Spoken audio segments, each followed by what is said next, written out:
Please rise. Dear God, today as this session opens, we pray that your presence will be before us and everyone who serves in the decision-making process of our city. We pray for direction which will lead our city to be strong and unified. May we continue the legacy of our founders. May we be granted this day the wisdom to make decisions which will be for the good of our city. We also pray for your special blessing on all those who are working to transform our city and make it a better place to live and work. Amen. Please remain standing for the pledge.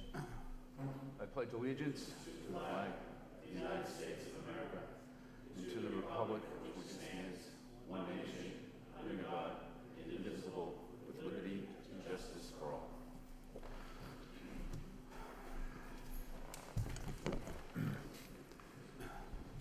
Before we begin, I'd like to ask for a moment of silence for Hope. Roll call.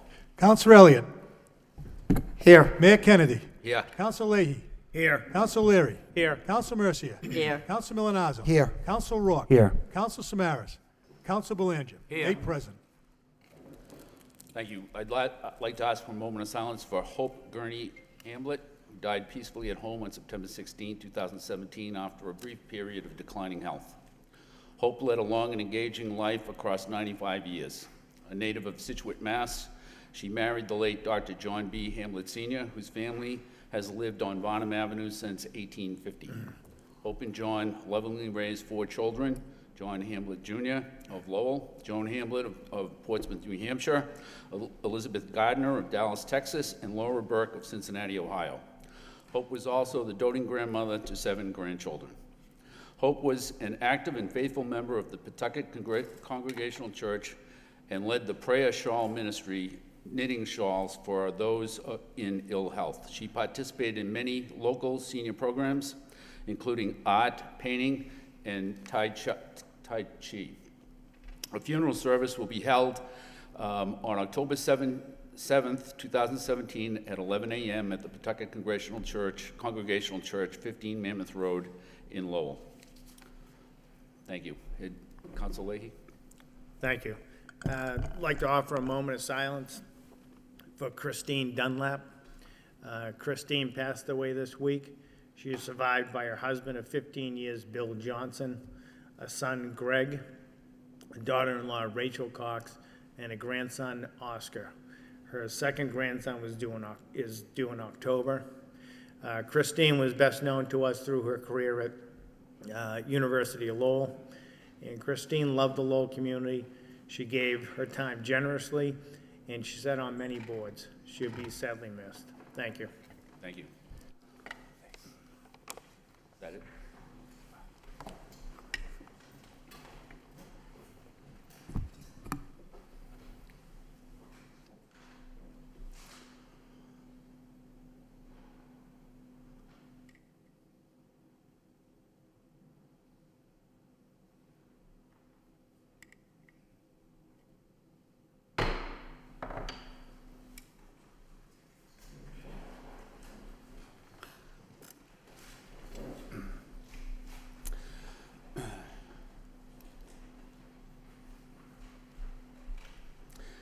If there's no objection, I'd like to take the appointments out of order. The appointments there's a meeting down the hall. It's supposed to take place as soon as these people are approved. So Motion to take those out of order. the motion would take them out of order. Second, if there's no objection, we'll just do it by general consent. And so that would be items 3.2 to appoint Andrew Vaughn to the Veterans Commission, to appoint Louis Abraham and Fru Nimmenberg to the Lowell Cultural Council, and to appoint James Jaminara to the Board of Appeals, and to accept the resignation of Francisco Ramos from the Veterans Commission, and the resignation of Mehmet Ali from City Historian, the resignation of City Historian Mehmet Ali. We have a motion to accept those. Move to accept. By Councilor Elliott, second by Councilor Mercia. Discussion, roll call. Councilor Elliott. Yes. Mayor Kennedy. Yes. Councilor Leahy. Yes. Councilor Leary. Yes. Councilor Mercia. Yes. Councilor Milanazzo. Yes. Councilor Rourke. Yes. Councilor Samaras. Yes. Councilor Belanger. Yes. That's 9 yeas, sorry. Mr. Mayor, I Some of think, them are here to speak, I guess. Mehmet? Hi, just briefly, I know it's a very busy evening with the elections and the agenda, but I do want to thank everyone for allowing me to have this position as city historian. I think it was just within the first month of Manager Murphy's tenure that Rita and Jim Milanazzo made and seconded motions to create this position. So thank you for your confidence in that. I think we got a lot of great things done. We didn't get everything done, but one of the things we did, besides the inventory, which we presented to the body about a year and a half ago, is we have a website, which you have on your tables, which has over 30,000 images on it of Lowell history before the Civil War. And again, a vast majority of those items that are on the web come out of the attic. So it's a great way to help celebrate the city's history and allow people to enjoy it. I have sent Michael Geary a recommendation for a replacement. There's a gentleman, Brad McGowan, who was very instrumental in making a lot of this work happen, and he's very interested. And as a final thing, I do want to thank Michael Geary and his team for all the exceptional support and hands-on, just anything we needed, they took care of, and we really owe a lot of our accomplishments to Michael and his team. So thank you again for this opportunity.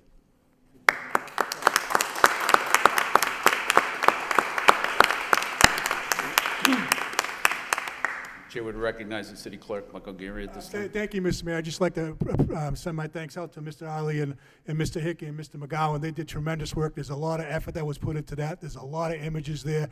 I'd like to thank the city manager as well. He runs the building. He had the foresight and he gave us the okay to go up there and move stuff that we had to move. The important part is that the images are made to the public, which is important, but there's some sense of organization up there, which is important. So I'm going to come back before the council sometime in the fall, the clerk subcommittee, and tell about our process in terms of the tens of thousands of documents that we have scanned at the clerk's office using our own people. So we'll update you on that. And I appreciate it, Mr. Ali, and what he's done here. Councilor Elliott. just briefly, I agree. I mean, I've taken the tour with Mehmet before and after, and the number of documents in the organization that they've archived that was in not very good condition or order up in the fourth floor. You know, it's good for the city. It's good for the history of the city and next generations when they want to go look for informations and documents. And hopefully that'll continue, Mehmet. We know you're not going to be gone too long, but I also want to just personally thank him, knowing that I did see firsthand 2 years ago and thereafter the good work he did. Thank you, Mr. Mayor. Thank you. Councilor Mercia. Thank you, Mr. Mayor. I have 22 years of documents in my house. I wonder if you'd make house calls. Anybody else? Is there anybody that was appointed or is resigning this evening that would like to take a moment at the microphone?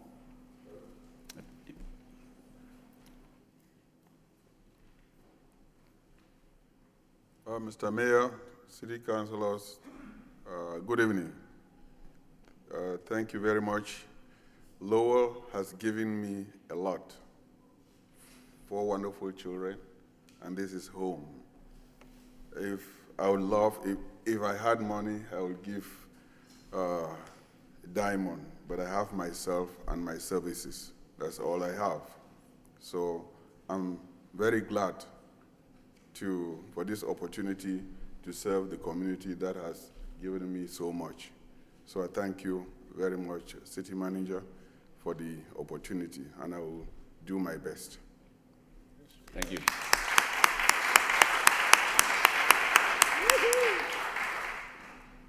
I'm a little shorter than him.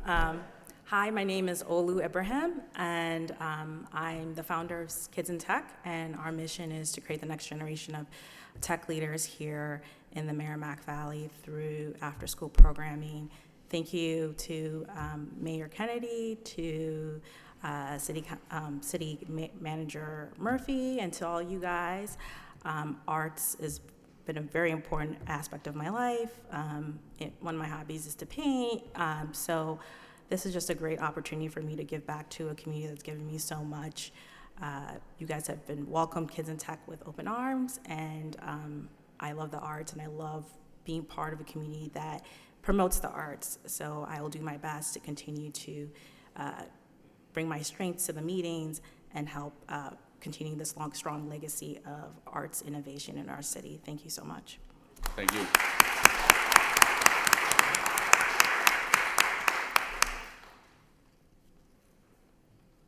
Good evening, everybody.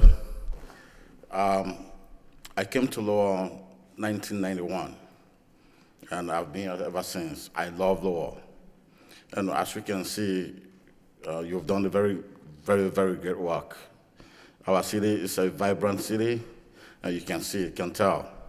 So I really want to appreciate this opportunity given to me to serve as an associate member on the Zoning Board of Appeals. And my name is Philip Jamina.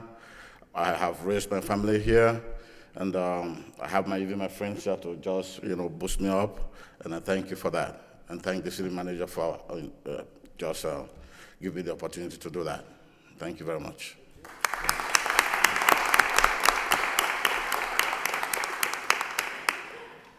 Thank you. Under the city clerk, we have the minutes of the Economic Development Subcommittee of September 12th, the City Council meeting of September 12th, the Ad Hoc Charter Review Committee of September 20th for acceptance. We have a motion to accept and place on file by Council Samara, second by Council Milonazo. Discussion on the motion, all in favor, all opposed, so voted. Next, under communications from the city manager, we have just two this evening, and the first is street sweeping. Is there any discussion regarding street sweeping?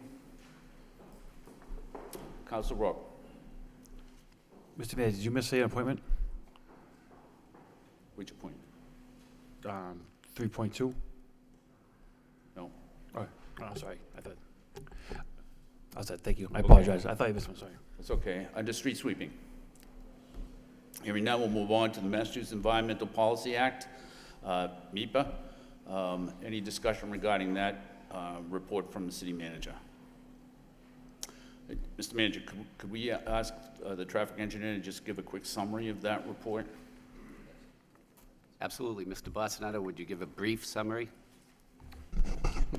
Yes, sir. Through you to the manager. MEPA is the Massachusetts Environmental Policy Act. It is a statutory framework which is basically a public participation process by which any project receiving state funding or needing state permits or land disposition which meets a certain threshold for impacts must follow the MEPA process.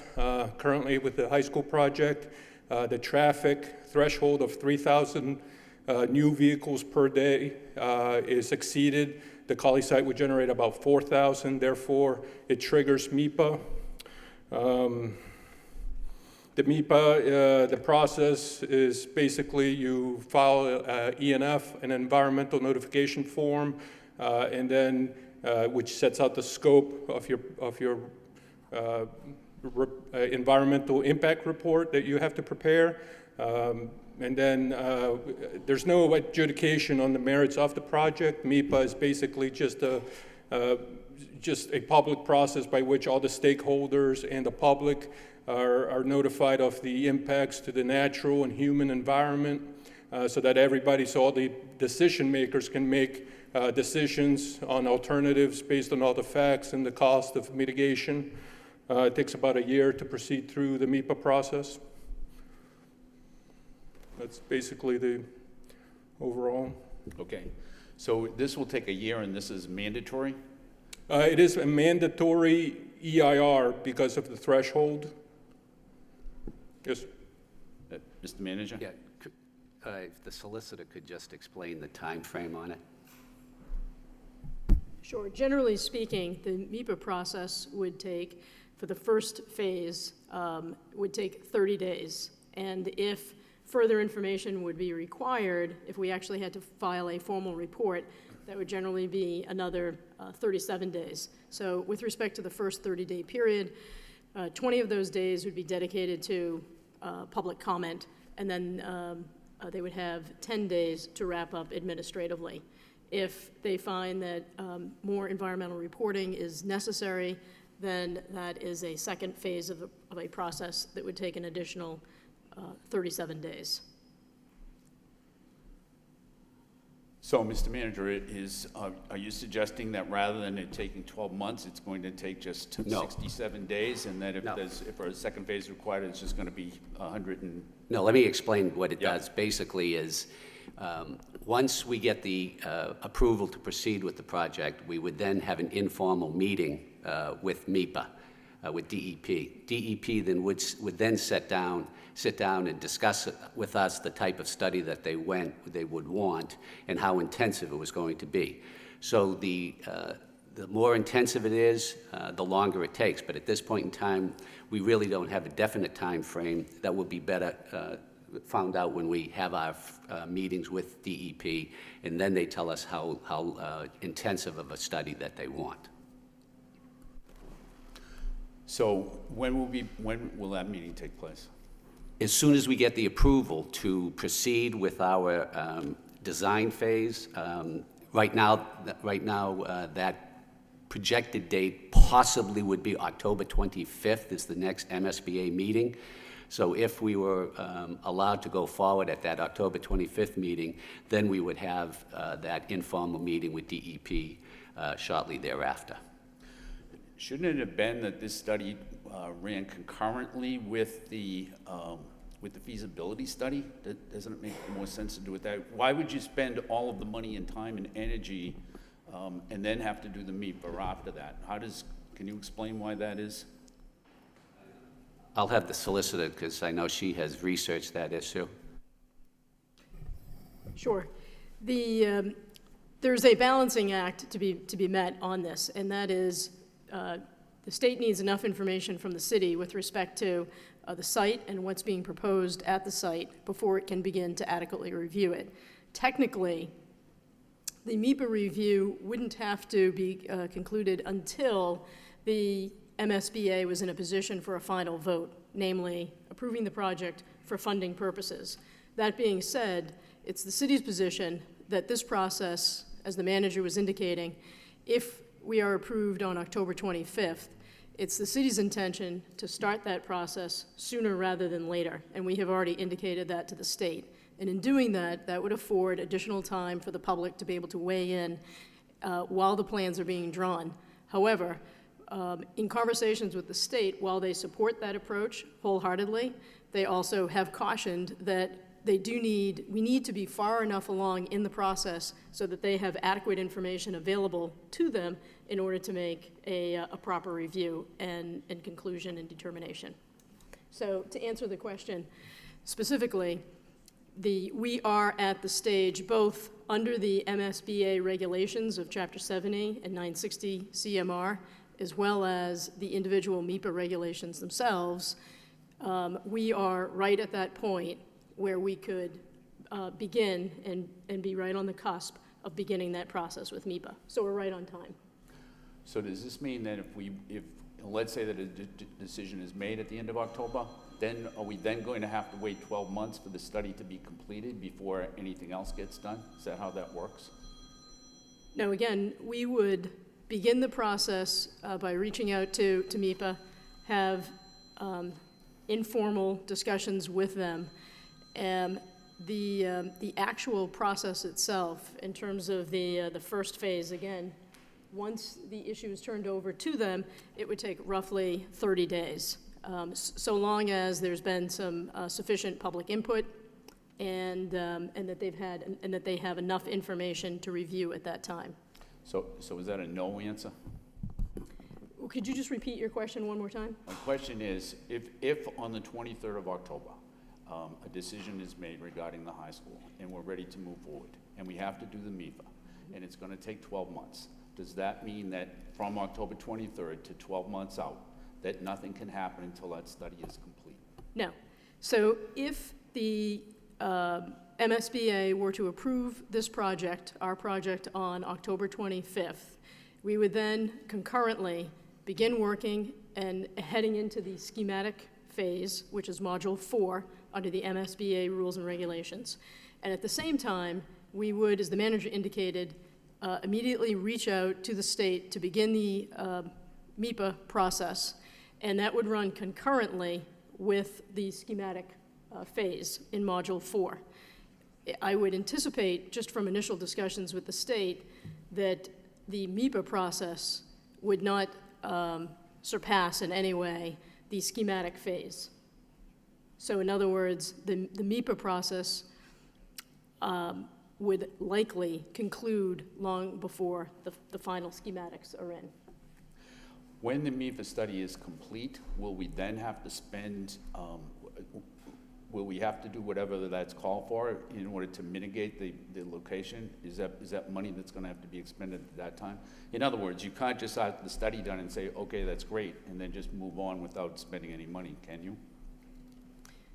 No, I mean, the MIPA process is a substantive process, and so if there are things that need to be addressed that come to light from the MIPA process, then we would have to begin addressing them to the satisfaction of the state.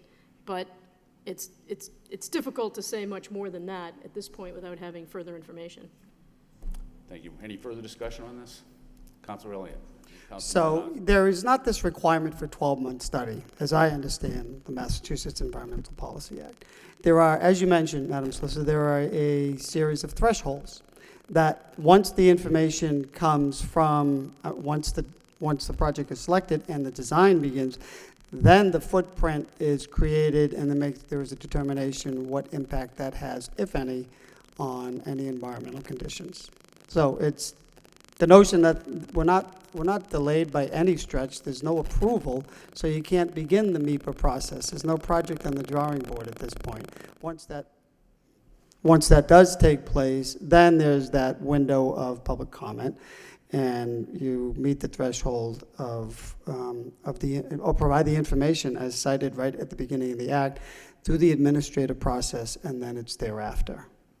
So we're not starting 12 months once it begins. It's a 30-day process, and if there are environmental issues that need to be addressed, then that will be included as part of the consultant's report to MIPA. So nothing has happened because the project's been stalled. Correct. We're just not at that. We're not at that phase. And even under the MSBA rules, they would anticipate. The rules anticipate the MIPA review occurring right as we cross over into that next module. And just so the viewers know, MIPA applies to any project. I mean, there is a requirement when you're doing construction, if there's any wetlands or any environmental impacts, it requires a review or approval through DEP, period, not just this project. Thank you. Thank you, Councilman Milanazo. Thank you, Mr. Mayor. Again, this is all good information, but just for the viewing audience, it's broken down into 5 different areas. The scope of the work deals with the Article 97 disposition, which I know we're working on, continue to work on. The traffic impact assessment, which does call for a full-blown traffic study. The analysis of the busing program, whatever that may be. And then one that I was not aware of, but it talks about the environmental justice analysis, looking at the whole project from the standpoint of the rights, if you will, again, not by race, color, creed, but just the rights of who would be impacted by the study. So that's also part of the scope. And then the stormwater management and the impacts of the nearby wetlands. So it's a lot of information, but as Councilor Elliott indicated, the MIPA threshold would be for any project. But again, I just want to make sure that the viewing audience, and I would actually suggest, Mr. Manager, that you put this, it's probably part of the council packet already on the website, but that this information be put on the high school website to make sure that people are really fully aware of what will take place. Thank you. Okay. Any further discussion, Mr. Manager? Yeah, some, I'm sure, haven't seen the council packet, but what we'll do is we'll put it on the high school website so that it's available right there. Okay, if there's no further discussion, the chair would entertain a motion to accept the communications from the city manager and place them on file. Do we have a motion to that effect? By Councilor Rourke, seconded by Councilor Milanazo. Discussion on the motion, all in favor, all opposed, so voted. Andrew Vaughn is here from the Veterans Commission. Did you want to come up to the microphone, or? You don't have to if you don't want to. Just wanted to give you the opportunity if you want.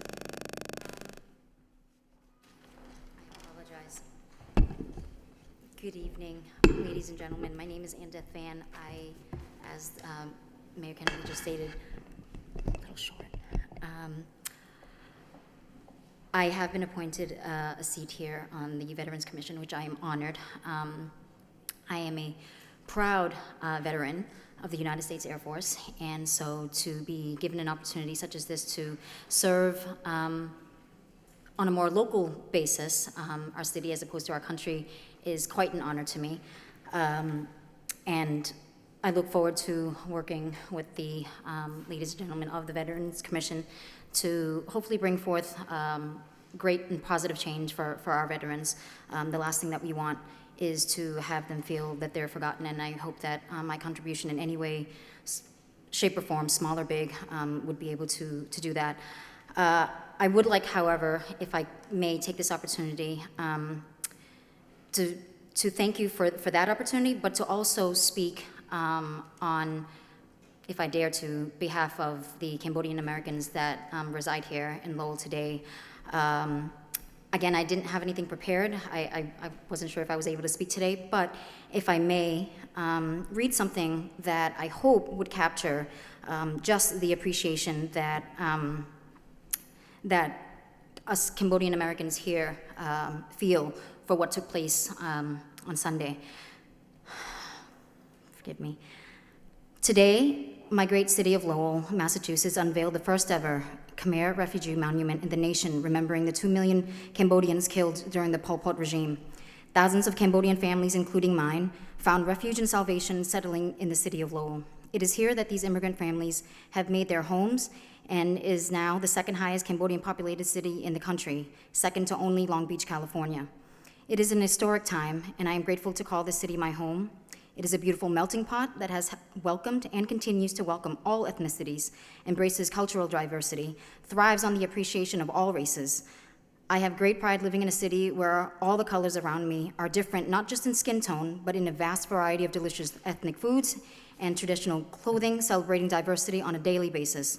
It is here I feel I am rich in culture. So today, in the midst of our nation's divide, I am choosing to love and appreciate the unity of this amazing city for erecting a monument to signify our presence here. It stands proudly among the other monuments that were built to recognize other countries and its immigrants that have settled here. I personally and publicly would like to thank you, Mayor Kennedy, City Manager Murphy, Rodney, who was so hands-on with everything. It goes so far beyond just a monument. Just your presence and just the appreciation of Cambodian Americans residing here is monumental. So to have a monument erected for that is so deeply appreciated, and I thank you. Thank you.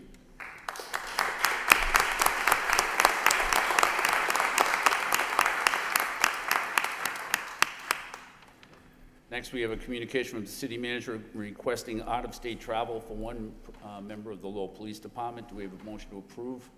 Motion approved by Council Mercia, seconded by Council Belanger. Discussion, roll call. Councilor Elliott. Yes. Mayor Kennedy. Yes. Council Leahy. Yes. Council Leary. Yes. Council Mercia. Yes. Council Milonazo. Yes. Council Rourke. Yes. Council Samaras. Yes. Council Belanger. Yes. It's 9 yeas. Next, on the votes from the city manager, we have a vote authorizing the city manager to execute a temporary access agreement with Broadway Street Holdings, if there's incorporated. If there's no objection, we'll waive the full first reading and go to the second reading. Authorizing the city manager to execute a temporary access agreement between the city of Lowell and Broadway Street Holdings Incorporated relative to 291 Jackson Street, also known as Parcel 5 of the Hamilton Canal Innovation District. Do we have a motion to approve? Motion approved by Council Milonazo, second by Council Leary. Discussion on the motion. Roll call. Councilor Elliott. Yes. Mayor Kennedy. Yes. Council Leahy. Yes. Council Leary. Yes. Council Mercia. Yes. Council Milonazo. Yes. Council Rourke. Yes. Council Samaras. Yes. Council Belanger. Yes. 9 yeas. Next, we have a vote authorizing the city manager to execute a temporary access agreement with Wind Development Company Limited Partnership for parcels 8 and 9. If there's no objection, we'll waive the full first reading and go to the second reading, authorizing the city manager to execute a temporary access agreement between the city of Lowell and Wind Development Company Limited Partnership relative to 193 Jackson Street and 239 Jackson Street, also known as Parcel 8 and Parcel 9 of the Hamilton Canal Innovation District. We have a motion to approve by Councilor Samaras, second by Councilor Rourke. Discussion, roll call. Councilor Elliott. Yes. Mayor Kennedy. Yes. Council Leahy. Yes. Counsel Leary. Yes. Counsel Mercia. Yes. Counsel Milonazo. Yes. Counsel Rourke. Yes. Counsel Samaras. Yes. Counsel Belanger. Yes. That's 9 yeas.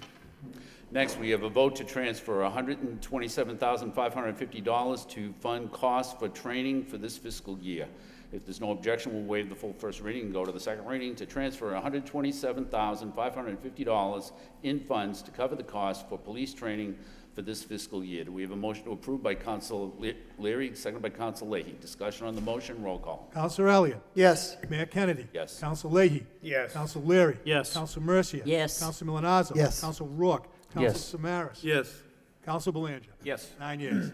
Next, we have an order for a 60-day trial at various locations. If there's no objection, we'll waive the full first reading and go to the second reading pursuant to Chapter 266 of the Code of Ordinances in the City of Lowell, Massachusetts concerning Section 266-6 thereof entitled Temporary Experimental Regulations.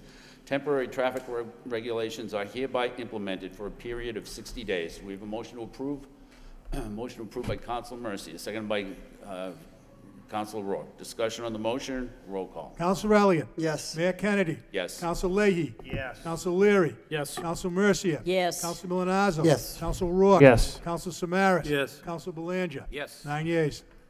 Next, on the subcommittee reports, we have a report from the Ad Hoc Charter Review Voter District Representation Subcommittee of September 20th, 2017. Counsel Leary. Thank you, Mayor. We had our subcommittee meeting at the Senior Center. In attendance were Councilors Samaras, Councilors Leahy, Councilors Mercier, Councilor Belanger, and others did make an appearance as the night went on. It was a very informative meeting, about 40 individuals that were in attendance at the meeting.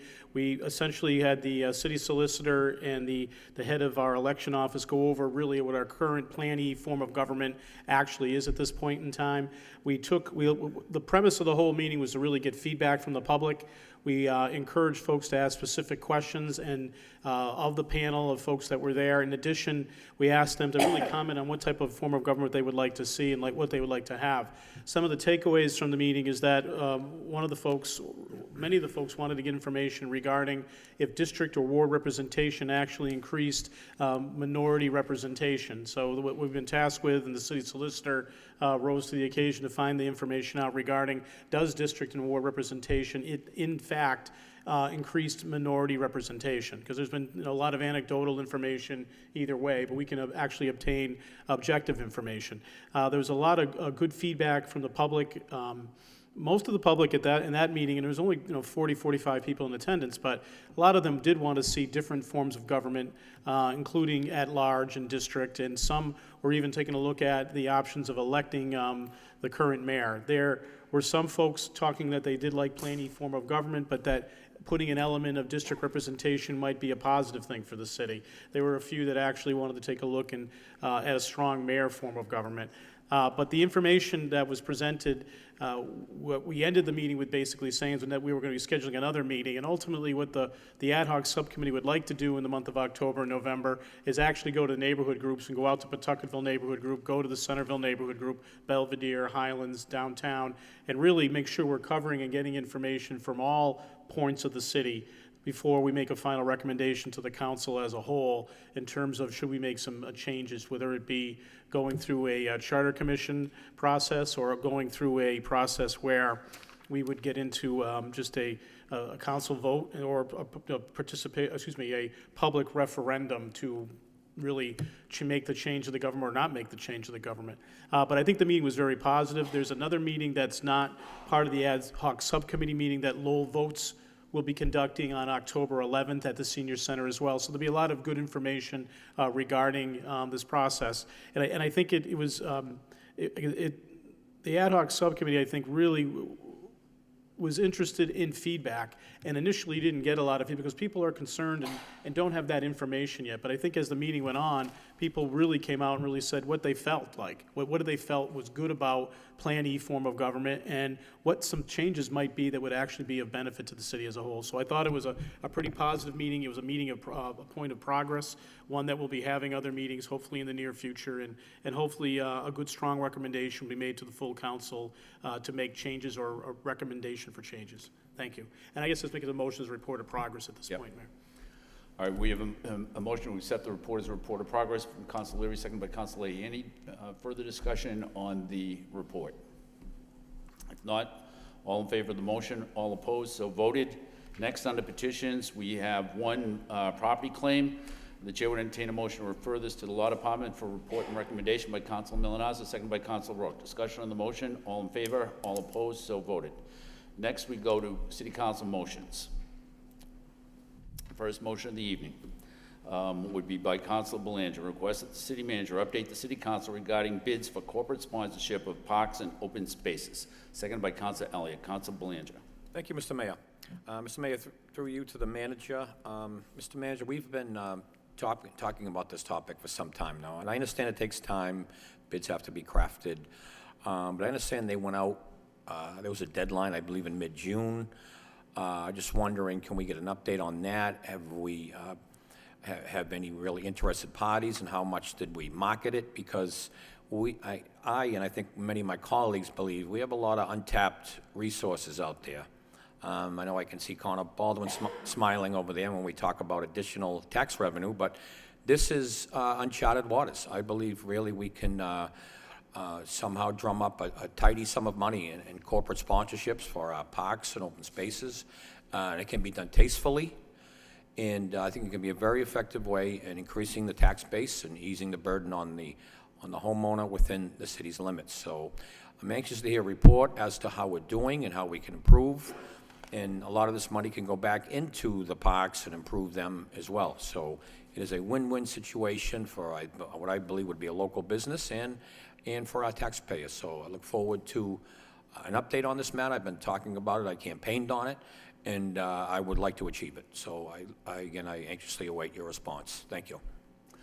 Thank you, Councilor. Any further discussion on the motion? If not, all in favor of the motion, all opposed, so voted. The next motion is by Councilor Elliott. Request that the city manager contact UMass Lowell Engineering Department to conduct a study on school busing in the city similar to the MIT study conducted for Boston schools that improved bus times and saved millions in costs. Second by Councilor Mercia. Councilor Elliott. Thank you. I know that it's certainly been an item for discussion, and I did read a number of articles on the MIT project by these two students, and they were able to save not only times on buses, but also certainly costs. And the difference from this study, if you will, I mean, Boston Public Schools, they spend $110 million on busing every year, in addition to construction and traffic snarls and all those items. So these two students came up with this algorithm, I believe it's called Quantum, and they used algorithms and mathematics to factor in average times, routes, and how to come up with the most efficient, not only with travel times, but also cost, saving on busing costs. So I thought, why not reach out to UMass Lowell? We have an incredible engineering department, and see if they can either work with or dovetail off this process that MIT used for the city of Boston, and let's apply it here and take all the factors into consideration and save money and cut back on travel time. So, you know, as you reach out, Mr. Manager, it's not only just for the public school, not for just the elementary schools, which some kids spend an enormous, incredible amount of time on now, but I think we need to factor in the high school busing issue as well. So this is just a motion to have you, reach out to the university and, see what their thoughts are and how can we, and again, no cost to the city, no cost to the taxpayers, and it's a good, it's a good project for the school. And look at MIT, got plenty of recognition for their efforts with the city of Boston. I think we can, we can have the university do the same. So that's the gist of the motion, Mr. Manager. Thank you, Councilor. Do you think it might be a good idea to include the school department as well, besides the university in that? Excuse me, Mr. Mayor? Do you think would you want to include the school department in your motion along with the UMass Lowell Engineering Department? Whoever wants to be involved, I'm fine with it. I'm not sure exactly what you mean by that, but I think they should be involved. There's certainly school times and busing routes now, so whatever it will take to save costs and improve the busing situation, I'm good with. Councilor Leahy. Thank you. I like the motion, but I just wonder if we're crossing the line. So, isn't this, I would consider this a school committee issue, so I just want to ask the maker of the motion, I don't know if we should be crossing lines and having the manager do work that the superintendent should be doing. And this is something that should be done diligently by the school department, every 3 years or every contract or whatever. So I would just offer that up. Thank you, Counselor. Any further discussion on the motion? Yep. Counselor Elliott. So we often sit here and say we should collaborate. I'm happy to collaborate, but I don't see any effort being made by the school department. I think this should and could have been and has to be done yesterday, not only for the existing routes, but what's going to take place in the future. So, if we want to create the divide and say, oh, it's their responsibility, it's not our responsibility, I don't think that's a good approach. I think we've always talked about having joint meetings and working together and collaborate to solve this problem. The city pays for it. It comes, the city, it's part of the maintenance of effort. So whatever it will take, I am good with. I'm not trying to create, this is an us versus them or stepping on anybody's toes. This is one city and we should be working on this together. So if somebody wants to address it, that's fine. But at the end of the day, the buck stops here, and I think that we need to move forward on this. That's just my opinion. Councilor Belanger. Thank you, Mr. Mayor. I'm going to support the motion. I think it's a great way to think outside the box. This is more or less a good avenue to pursue to get a good independent study or survey that will have no bias attached to it. I'm not accusing anybody of anything, but I like the nature of an independent study of one of our most valuable resources, UMass Lowell, right here in Lowell, that will cost the taxpayers, should cost the taxpayers nothing, when studies are big, big money, tens of thousands of dollars. So I like the way Councilor Elliott is thinking right now. I'm going to support it. I think it's a good avenue to pursue. We should have been looking at it maybe a long time ago. So I intend on supporting the motion tonight. Thank you. Councilor Milanazzo. Thank you, Mr. Mayor. I too will support the motion. I think, as I've said right along, having the correct information on this project is obviously very important, not only for the high school, but for the entire busing program going forward. And I do think that the school department will obviously, in my opinion, need to be involved. I guess my question is, and it might be part of the agreement that the city signed with the university, but why does the maker of the motion think that this is not going to cost us anything? I mean, again, the university does studies and people pay for those studies. So again, if there's information that the manager would like to share with the council that this is not going to cost us anything, that's fine. But I mean, I certainly think it will cost us something. We don't know what it is yet, but I think it will cost us something. But again, I'm going to support the motion. Okay. Let me just suggest this. All the motion does is ask for the city manager to contact UMass, and I'm sure we'll get a report back from the city manager. In terms of my suggestion and Council Leahy's suggestion, if you just include the school department in the motion, then that's in the spirit of collaboration. So rather than to have them be concerned maybe that the city council has taken action without consulting them, it's just nice to include them, that's all. Completely understood. Sometimes when we file motions, we're not trying to exclude anybody at any level. I'll amend the motion to include the school department by far. They set school times, I understand that. So just in response to Councilor Milanazzo, I mean, I hope there's not a cost. I think that we've talked for decades of using the university as a resource, and that was my thought on it. They've collaborated again, and we talk about collaboration and partnership. I don't know why that would change, but the motion is just to reach out and see if that's something that they would be willing to do. I think it would benefit the city and certainly benefit the university if for their students. So that's the motion. Thank you, Mr. Mayor. Any further discussion on the motion? If not, all in favor of the motion, all opposed, so voted. The next motion is by Councilor Elliott. Request that the city manager have the superintendent of the Lowell Police Department provide a report on the efforts to increase enforcement to address drug dealing. Seconded by Councilor Leary. Councilor Elliott. The motion does speak for itself, Mr. Mayor. I know that I know we made great strides in the opioid epidemic in awareness and outreach and treatment and prevention. And this motion doesn't suggest that we're not doing enforcement. I know there was just an article last couple of days ago, if you will, and I was pleased to see that.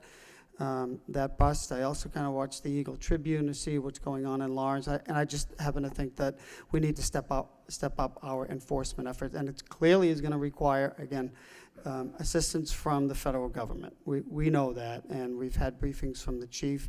Maybe we need to take a look at realigning some resources that will focus more on, and I'm not trying to micromanage at all. I just think that there's drugs in the street, we know it, and the other aspect to the opioid crisis is clearly enforcement and getting drugs off the street. I think that needs to be one of our priorities. People come to me on a regular basis and ask me to send the police, and I contact the manager and the police and the chief of police to say, look, there's drug activity going on, neighbors are contacting us, and I think that's a good sign that people are, they see something and they're saying something. So I don't, perhaps we can realign resources from other, from other priorities, I get it, but this needs to be a priority in my opinion, Mr. Manager, and however we can increase the efforts, I think that's a good message that we let people at home know that we're doing. Thank you, Mr. Mayor. Thank you. Any further discussion on the motion? If not, all in favor of the motion, all opposed, so voted. The next motion is by Council Leary, Council Belanger. Request that the city manager review the feasibility of placing a four-way stop sign at the junction of Liberty and Smith Street. The motion needs no second, and we'll start with Council Belanger.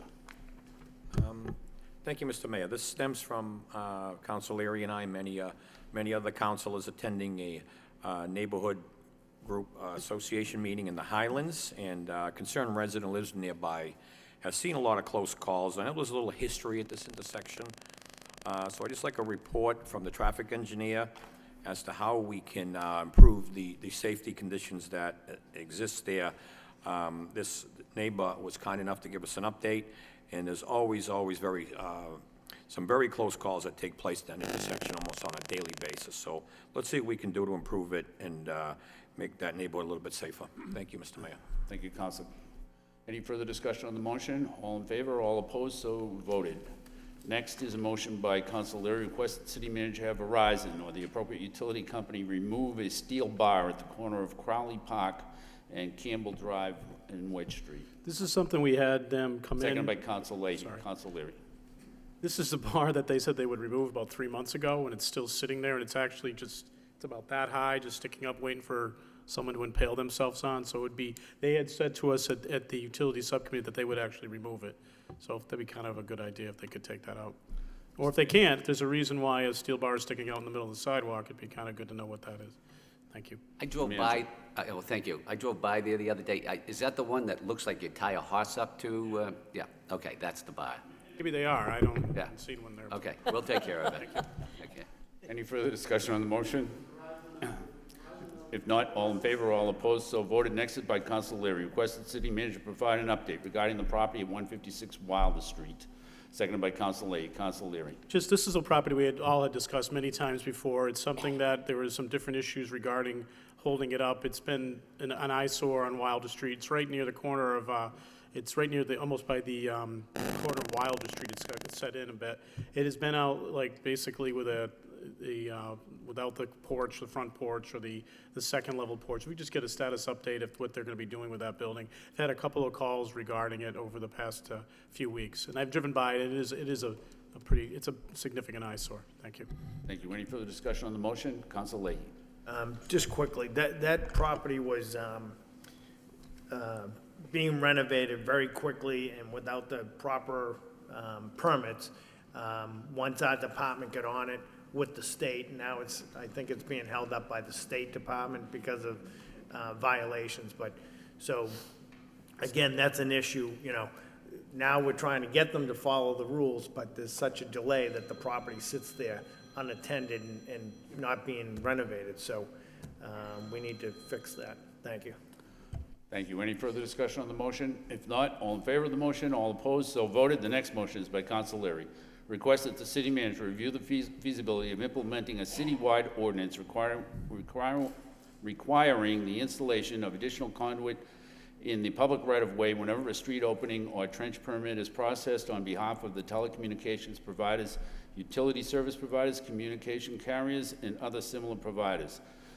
The review should include if there is to be an economic benefit to the city or the taxpayer for creating such an ordinance. Seconded by Councilor Leahy. Councilor Leary. Just quickly, this is an issue, I think the city of Boston actually just did a similar ordinance for, in the city of Boston. The effort was really to, so we could begin like looking at it as a revenue source that we could put on the tax, not only tax rolls, but charge revenue coming into the city.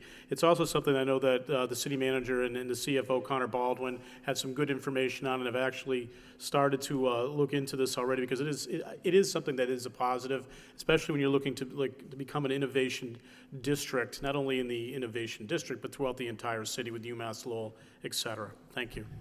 Thank you. Any further discussion on the motion? If not, all in favor of the motion, all opposed, so voted. The next motion is a motion by Councilor Mercier and Councilor Elliott. Request that the city manager look into the feasibility of having a USA flag drop box located on the grounds of Lowell City Hall and have the city council support the program. Councilor Mercier. Thank you, Mr. Mayor. The Lowell Veterans Commission held a meeting and they made this suggestion. And through this motion, I bring this message to my colleagues on the council and ask if we may locate a USA flag drop-off box outside City Hall to properly dispose of your tired and old tattered flags for proper disposal, so that in June, when we have the official flag burning ceremony, your flag will be disposed of in a patriotic, proper way. For example, if you come into City Hall to pay a bill or get a permit or a birth certificate, you may bring along your old worn flag, and in June we'll properly burn it with the rest of all our flags. The Greater Lowell Regional Voc Technical students have agreed to make the building of the flag drop-off box their project, so it wouldn't cost us anything. They would be honored to do it for the city. So if you could probably find a location and this council supports it, that would be nice. I know that we have the drop-off box for the flags. It's in one of the cemeteries, but it isn't everybody that goes to that cemetery. So if we have it in a centrally location for the public, when they're in this area, they could just drop it off here. That'd be nice. Thank you. Thank you, Councilor. Councilor Elliott. Council Mercier said it all, but I mean, the box, just to let folks know, it looks like a mailbox where there is it's freestanding and it's decorated red, white, and blue, and you just pull the lever down and put the flags in. There is an annual ceremony on Flag Day to properly burn at the cemetery, and it's a nice ceremony. The ROTC go and participate, and we properly dispose of flags. And if we make it convenient right here at City Hall versus one at the cemetery, it just makes a lot of sense. Thank you. Thank you. Any further discussion on the motion? If not, all in favor of the motion, all opposed, so voted. The next motion is by Councilor Mercier. Request that the city manager of the proper department complete the work done in July of 2016 at 392 Princeton Boulevard by installing retaining wall as promised to the resident before the onset of the winter frost. Seconded by Councilor Leary. Councilor Mercier. Yes, thank you. The gentleman was really upfront and a very wonderful gentleman, and he had a beautiful sidewalk in front of his property, but they had to cut into his wall, and the dirt is gone, and he needs something to hold the dirt back. I think we're in the process of making that happen. Are we, Mr. Manager? Yes, and we'll make sure it's done. Okay, because I'm afraid that in the winter, the frost will get down underneath and probably lift that sidewalk, so it would be for nothing, but it didn't happen last winter. I'm hoping it doesn't do that again, so thank you for looking at that. Thank you. Thank you. Any further discussion on the motion? If there's no objection from you, Councilor Mercier, if we could also include 131 Princeton Boulevard, because the city or a subcontractor for the city dug up their lawn and never put it back in, so that it's looking crummy still even now. And I think that people have gone up 2 times to try to straighten it out, but for some reason, it's only a 3-foot wide strip that runs maybe 100 feet, but I guess it's become quite a challenge. So if there's no objection, if we could include that as well, Mr. Manager? Yeah. No objection? Okay. All in favor of the motion? All opposed? So voted. The next motion is by Councilor Mercier. Request that the city manager of the proper department post 2 No parking here to the corner signs at the corner of Bauer Street and Fletcher Street on both sides of Bauer Street. And in addition, address speeding issues on Fletcher Street by placing radar speed display device on that street. Seconded by the chair. Council Mercia. Thank you, Mr. Mayor. I do know that the second portion of that, where the radar detector is on Fletcher Street, so I'm happy about that. But the first part of it is, people park right to the corner, and when people that are residents of Bowers Street, J.C. Place, come out to go to Fletcher Street from Bowers onto Fletcher Street, there's like a hill coming up, and they're right on top of the people coming up the hill. Very, very dangerous. I believe there is a city ordinance. I'm not the traffic engineer, but there is an ordinance that says no parking here to corner 19 feet, I believe. And yet, if it isn't posted, people don't know that. So we couldn't ticket people for that if the signs aren't there. This is a place where there should be. And I'm saying they park on both sides of the street, so if I could have a sign on each side, 19 feet from the corner, I would appreciate it. Thank you. Thank you, Councilor. Any further discussion? If not, all in favor of the motion, all opposed, so voted. The next motion is by Councilor Milonazo. Request that the city manager provide an updated report regarding the number of trash violations issued and the funds collected year to date. Seconded by Councilor Mercia. Councilor Milonazo. Thank you, Mr. Mayor. The motion speaks for itself. Okay. Thank you. All right, thank you. Any further discussion on the motion? If not, all in favor of the motion, all opposed, so voted. The next motion is by Councilor Samaras.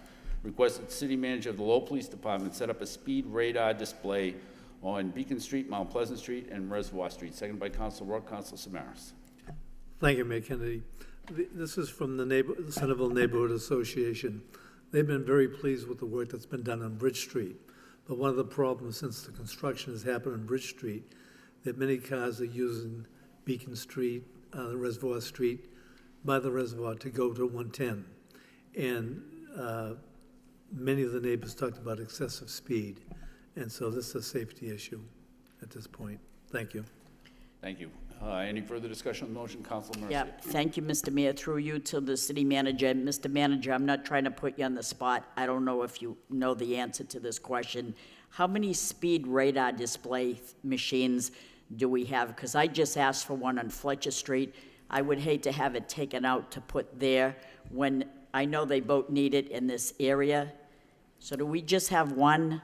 We have a few. I think there's at least 3. Okay. So we're able to move them around, but I'll check. But we should probably look into even more because they are very effective, and there are a lot of places that need it.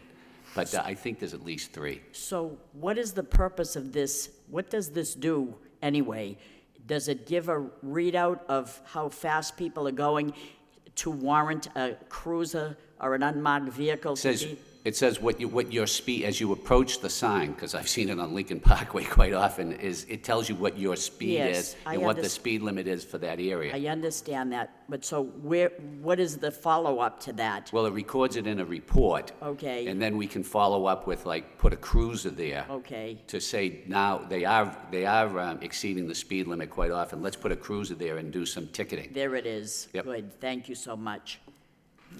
Any further, Councilor Lee? Just quickly, are we talking about the big signs or the new ones we see now? They're about 2 by 2 and we're putting them on telephone poles? Because we could probably get a few more of those, right? Yeah, I'm talking about the ones that are just sitting on the side of the road. Okay. Well, we have a few around, like over on Laurel Street. They're about 2 by 2. They sit on it. You attach them to the. I'll get a complete inventory of what we have. Yeah, so and we those know. are effective also. Yeah. Okay. Thank you. Councilor Samaras. As long as we're asking questions, some of the towns have, when they have these radar signs, if you exceed the speed limit, then the colors change and actually it almost looks like a cruiser lights. Do we have those type in could that I be? believe we do. Could we look into that? Sure. Because I'll tell you, it's quite effective. Yep, absolutely. Thank you. Any further discussion on the motion? All in favor? All opposed? So voted. Councilor Rourke.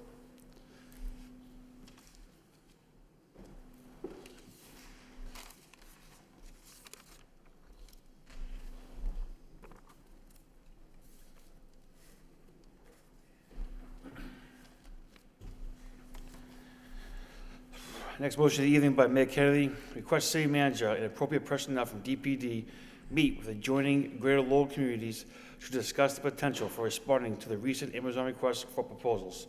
Second by Councilor Samaras. Mayor Kennedy?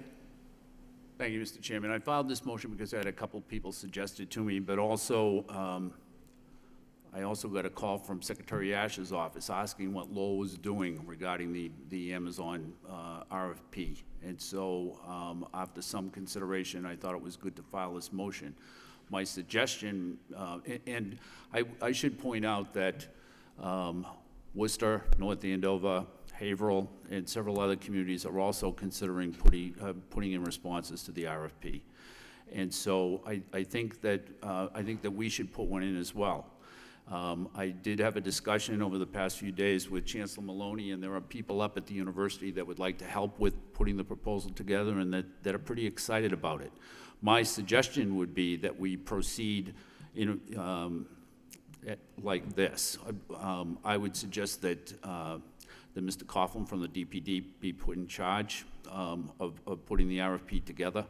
I would suggest that there be a meeting of the committee that we used of outside professionals from the private sector who put together the showcase day over at the Hamilton Canal Innovation District, and just bring them in and try to get their insights and their suggestions on what we should feature in our RFP. And then have the DPD put together the RFP, and then maybe have that group meet, the outside group meet one more time to just review it before we put it in. I think that Lowell has a lot to offer. I think we have the university. I think we have a lot of attributes that other communities don't have, and that we should try to take advantage of that. And I think that there's nothing to be lost by making an earnest attempt to try to get Amazon to consider Lowell. It's my understanding that in Seattle, Amazon has 33 buildings. So if they're going to consider the Boston metropolitan area, of which Lowell is part of, then it's reasonable to think that we might be able to have a couple of buildings, hopefully the corporate headquarters for the East, in this location. It's certainly worth a shot. I think that there's people at the university that are enthusiastic about it. And so that's basically the motion. I think there's nothing to lose by doing this. We have everything to gain, and we should be trying to do. We should be pursuing opportunities like this, and that's the reason for the motion, Mr. Chairman. Thank you. Councilor Mercia? Thank you, Mr. Vice Chair. Through you to the city manager. I thought when I read that article about Amazon in the paper that you were already doing something about that. Yeah, we decided after consulting with the mayor, since the deadline for the proposal was October 19th, that we shouldn't wait until now to say, okay, we'll proceed. Let's start, because time is of the essence. So that's a good idea. So that's why we started after I had talked to the mayor about his proposal. Okay, good.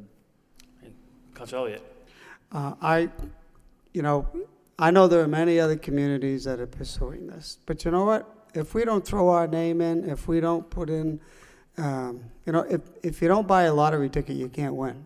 And I think that by virtue of moving this forward, I think it's a good motion. I think that we should, it's if nothing else, it's a good exercise knowing that we should be attracting and looking at, other companies like this and putting together parcels and processes. It's good to hear that the university is interested in collaborating, because that's what it's about. And that's why, we should use the resources that we have, and who knows? If not this, maybe something else will come from it. So I'm going to support the motion. Thank you, Mr. Vice Chair. Councilor Leary? Yeah, I agree. Mayor Kennedy's motion, I agree with Councilor Elliott on that. I mean, I think this is a great exercise. If this doesn't come, something else will come there shortly thereafter. I think it's a great opportunity to work with the university. I think it's excellent that you're bringing in the group again to take a look at what type of objectives do we need to be reaching before we make the final proposal. And I like the fact that you're being aggressive and going at it right now. So anything we can do as a council to be supportive of that, please let us know. But at the end of the day, I don't look at it, even if we don't draw Amazon into Lowell, it's still a win-win, because we're going to learn a lot about how do you make companies or lure companies into your city, and what are they looking for, and what do we need to do to make sure we're attractive for that. So I'm very excited about it. Thank you. Councilor Samaras? Thank you. I think this is a very good motion. Actually, I liken this to like playing the lottery. If you don't play, you don't win, and that's the way I see this attempt. But I'd also like to include the Middlesex Community College. When you're talking about the university, you're talking about research. That's what Amazon's looking for. But you're also talking about, they're looking for employees that can handle the various jobs that they do offer. And Middlesex does an excellent job in training people. So I'd like to include Middlesex along with the university. Thank you. Anything else? Councilman Bonazo. Thank you, Mr. Vice Chair. I think it's a good motion. I'm going to support the motion. I just am wondering if it makes sense to, as we proceed down this path, to actually look at the status of the Ayer City Urban Renewal Area to see if that might be a location, obviously adjacent to the connector and the highway, as a potential site as well. So just offer that as a suggestion. Thank you. Any further?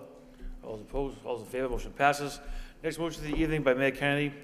I request city manager instruct the proper department to look into pedestrian crossing signal at the intersection of School Street and Branch Street. Second by Councilman Bonazo. Mayor Kennedy.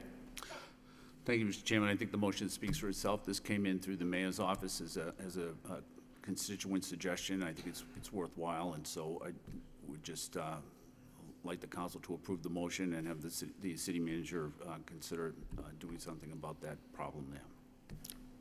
All those opposed, all those in favor, motion passes. Last motion of the evening by Mayor Kennedy. Request city manager instruct the proper department to look into the installation of a speed limit and/or slow down children at play signs on School Street and on Laurel Street. Second by Councilor Samaras. Mayor Kennedy. Thank you. I think there's already been some emails and discussion regarding Laurel Street. I think that the other street as well should be included. I think the message that seems to be prevalent here this evening is we're telling everybody in Lowell to just slow down, which isn't a bad idea. And other than that, the motion speaks for itself, I think. Councilor Mercia. Through you, Mr. Vice Chair, to the city manager. Some time ago, I called the police department through the sign shop. I wanted a sign put, "Go slow, children in play." They said that they don't have any of those anymore. They don't put them up anymore. I wish, please let me know if you're finding out what I'm saying, because I heard that they don't do that anymore. And yeah, it does not, they do not, I'm understanding they do not have the sign, and I don't understand why, because I think it's needed, but please let me know that. I'm interested in that. Yes. All those opposed, those in favor, motion passes. That concludes the motion part of the agenda. Announcements? Yes. Councilor Mercia. Yes, thank you, Mr. Vice Chair. Now, this past Saturday, the second kinetic sculpture race took place, and what an amazing event it was for the city of Lowell. Corey and I were the king and queen judges in the race, only time in the city history that I was ever the queen. And what we seen was what brings this community together. I want to emphasize the great teamwork displayed by the City of Lowell employees. The Lowell Police Department kept the public and the race participants safe and escorted the judges and racers to each event from downtown to the Songus Arena to the river with professional leadership.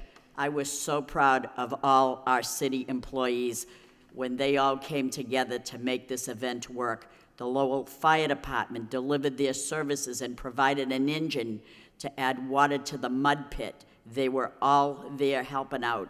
The DPW workers were right there to make sure the cones were placed in order, that the race ran smoothly, and every detail was covered. There were boats in the river in case anyone needed to be pulled out of the water. That's why I kind of stayed away from that. So I want to say publicly, congratulations to Bianca Morrow, who was at this meeting earlier, but I believe that it's because she had to run out to go and vote. She's the race producer and co-director. Michael Roundy is co-director and founder, and the many, many volunteers, the sponsors, and the special talent of the announcer State Representative Tom Golden, they all came together to make this what Lowell truly is, and that is a destination city. I will tell you that I spoke to businesses downtown. There were over 5,000 people down at the river They all came back. Businesses downtown were saying they never seen such a booming business for every place that I went. This is what Lowell is all about. People that I talked to were from Needham and Bedford, and they were from all over New England. It was unbelievable. So in the Boston area, Rentham, they were coming here to this event to see the creative ingenuity of a contraption that could, pedal along the streets in gravel, go to the mud pit and go right through it, to traveling all the way down to the river, up the Father Morris said Boulevard Hill. That in itself was a feat, led surrounded by the police department that made sure everybody was safe till we got down into the river, and it was just tremendous. The fire department was there. Everybody was there and pulled together to make this a great event. It took a lot of work, and I was honored to be the queen and have Corey as my king. Go ahead. Thank you, Councilor Belanger. Well, thank you, Mr. Vice Mayor. Yes, Councilor Mercy, I was only king for a day, but you'll forever be a queen, I can tell you that. We had a lot of fun. Festival City USA was booming on Saturday with this past event. And I want to thank Bianca Morrow for attracting more than 5,000 spectators at this one-of-a-kind, unique event where it started in the downtown, went to the Songus Arena, then up on the Sampras Pavilion in the Boulevard. All the businesses were thriving. People were in families.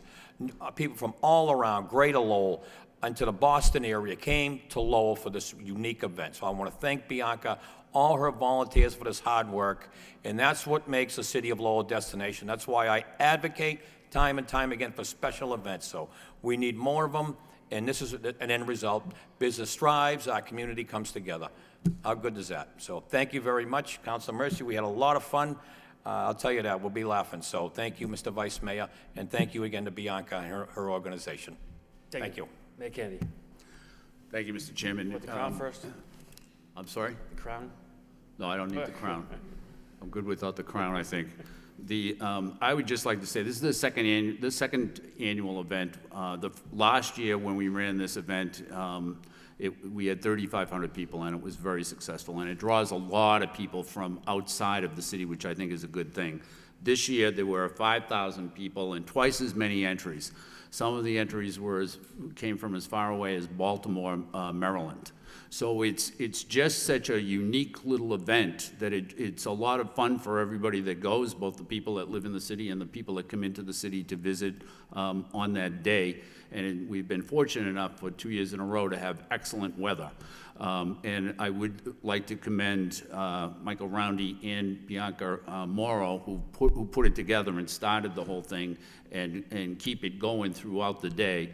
And I also would like to commend Councilor Belanger and Councilor Mercy on the job that they did, and they're missing the third king, who is Bianca Morrow's father, who was also there, and he's not there today. But the whole thing was just a great time for everybody that went. Next year, I think it probably will be even bigger, and that's all. And I think probably maybe at the next meeting we'll have maybe citations for Bianca and for Michael Roundy. Thank you. Thanks, anything else? If I just might say, one of the entrants was the students at STEM Academy. Yes, right. Unbelievable. Yes. Kids put this together. Yes. It was amazing. And they did pretty well. Thanks for bringing that up.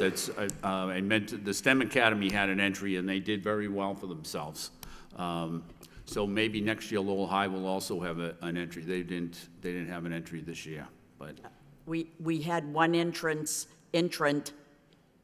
person that entered from the wastewater, and everywhere he went, he fell. He fell in the mud pit. He fell in the river. He fell. We gave him an award for the most splashes in the. He was just the best entertainment, and what a sport he was. It was great. And we said at least it wasn't wastewater that you fell in, but anyway, it was good. I think he got the Fortitude Award. Move to adjourn, Mr. Chairman. Second by Councilman Alzo. Good night.